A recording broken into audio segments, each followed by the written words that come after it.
ಎಲ್ಲರಿಗೂ ನಮಸ್ಕಾರ. ರಾಯರ ಕಿಚನ್ಗೆ ಸ್ವಾಗತ. ಇವತ್ತು ನಾವು ಒಂದು ವಿಶೇಷವಾದ ಹಣ್ಣನ್ನು ಬಳಸ್ಕೊಂಡು ಒಂದು ಮಿಲ್ಕ್ ಶೇಕನ್ನು ಮಾಡೋಣ. ಇಲ್ಲಿ ನಾನು ಬಳಸ್ಕೊಂಡಿರೋದು ಲೀಚಿಯನ್ನು ಬಳಸ್ಕೊಂಡು ಒಂದು ಮಿಲ್ಕ್ ಶೇಕನ್ನು ಮಾಡೋಣ. ತುಂಬಾ ರುಚಿಯಾಗಿರುತ್ತೆ. ಹಾಗೆಯೇ ಈ ಹಣ್ಣಿನಿಂದ ತುಂಬಾ ಆರೋಗ್ಯ ಲಾಭಗಳು ಕೂಡ ಇದೆ. ಈಗ ಹೆಚ್ಚಾಗಿ ಎಲ್ಲ ಕಡೆ ಸಿಗ್ತಾ ಇದೆ. ನೀವು ಒಮ್ಮೆ ತಂದು ಈ ರೆಸಿಪಿಯನ್ನು ಟ್ರೈ ಮಾಡಿ. ಮಾಡಲಿಕ್ಕೆ ಏನೆಲ್ಲ ಸಾಮಗ್ರಿಗಳು ಬೇಕು ನೋಡೋಣ. ಇಲ್ಲಿ ನಾನು ಐಸ್ ಕ್ರೀಮನ್ನು ತೊಗೊಂಡಿದ್ದೀನಿ, ಹಾಲು, ಬಾದಾಮಿಯನ್ನು ಕಟ್ ಮಾಡಿ ಇಟ್ಕೊಂಡಿದ್ದೀನಿ, ಸಕ್ಕರೆ ಹಾಗೂ ಲೀಚಿ ಹಣ್ಣನ್ನು ತೊಗೊಂಡಿದ್ದೀನಿ. ನೀವು ಐಸ್ ಕ್ರೀಮ್ ಯಾವುದು ಬೇಕಾದರೂ ತೊಗೋಬೋದು. ನಾನಿಲ್ಲಿ ವೆನಿಲಾ ಐಸ್ ಕ್ರೀಮನ್ನು ತೊಗೊಂಡಿದ್ದೀನಿ. ಈಗ ಹೇಗೆ ಮಾಡೋದು ಅಂತ ನೋಡ್ಕೊಂಡು ಬರೋಣ. ಇಲ್ಲಿ ನಾನು ಮೊದಲಿಗೆ ಲೀಚಿ ಹಣ್ಣನ್ನು ತಗೊಂಡು ಮೇಲ್ಗಡೆ ಇರೋ ಸಿಪ್ಪೆಯನ್ನು ತಕ್ಕೊಳ್ಳೋಣ.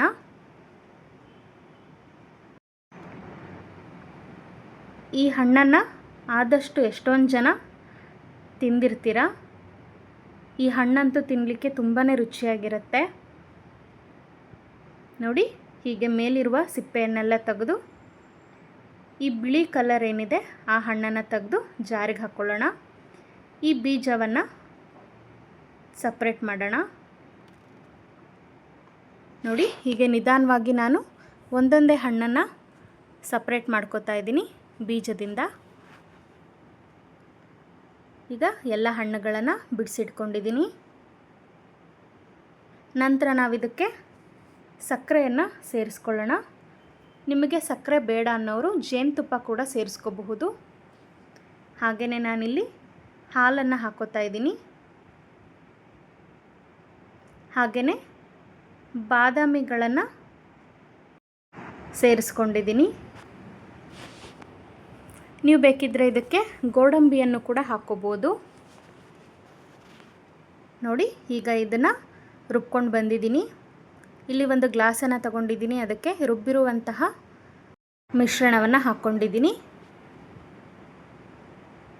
ಹಾಗೆಯೇ ಇದಕ್ಕೆ ಮೇಲೆ ಸ್ವಲ್ಪ ಕಟ್ ಮಾಡಿಟ್ಕೊಂಡಂತಹ ಬಾದಾಮಿಯನ್ನು ಹಾಕ್ಕೊಳ್ಳೋಣ. ಹಾಗೆಯೇ ಇದಕ್ಕೆ ಐಸ್ ಕ್ರೀಮನ್ನು ಹಾಕೋತಾ ಇದ್ದೀನಿ.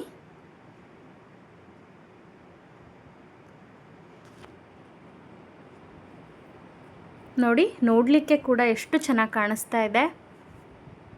ರುಚಿನೂ ಕೂಡ ತುಂಬಾ ಚೆನ್ನಾಗಿರುತ್ತೆ. ನೋಡಿ, ಈಗ ಮತ್ತೆ ನಾನು ಐಸ್ ಕ್ರೀಮ್ ಮೇಲ್ಗಡೆ ಕಟ್ ಮಾಡಿಟ್ಕೊಂಡಂತಹ ಬಾದಾಮಿಯನ್ನು ಹಾಕ್ಕೊಂಡಿದ್ದೀನಿ. ಇಷ್ಟ ಆದರೆ ಆಯಿತು, ಲೀಚಿ ಮಿಲ್ಕ್ ಶೇಕ್ ತಯಾರಾಗಿರುತ್ತೆ. ಈ ಲೀಚಿ ಹಣ್ಣಿನಲ್ಲಿ ವಿಟಮಿನ್ ಸಿ ಇರೋದ್ರಿಂದ ಇದು ಬಿಳಿ ರಕ್ತ ಕಣಗಳನ್ನು ಹೆಚ್ಚು ಮಾಡುತ್ತೆ. ಹಾಗೆಯೇ ಒತ್ತಡವನ್ನು ಕೂಡ ಕಡಿಮೆ ಮಾಡುತ್ತೆ, ಜೀರ್ಣಕ್ರಿಯೆಯನ್ನು ಸುಧಾರಿಸುತ್ತೆ. ಹಾಗೆಯೇ ಇದು ಹೊಟ್ಟೆ ಮತ್ತು ದೇಹವನ್ನು ಕೂಡ ತುಂಬಾ ತಂಪಾಗಿಡುತ್ತೆ. ಈ ಹಣ್ಣಿನಿಂದ ಇನ್ನೂ ಬೇಕಾದಷ್ಟು ಆರೋಗ್ಯ ಲಾಭಗಳಿದೆ. ಎಲ್ಲರೂ ಈ ರೆಸಿಪಿಯನ್ನು ತಪ್ಪದೆ ಟ್ರೈ ಮಾಡಿ ಹೇಗೆ ಬಂದಿದೆ ಅಂತ ಕಾಮೆಂಟ್ ಸೆಕ್ಷನಲ್ಲಿ ತಿಳಿಸಿ.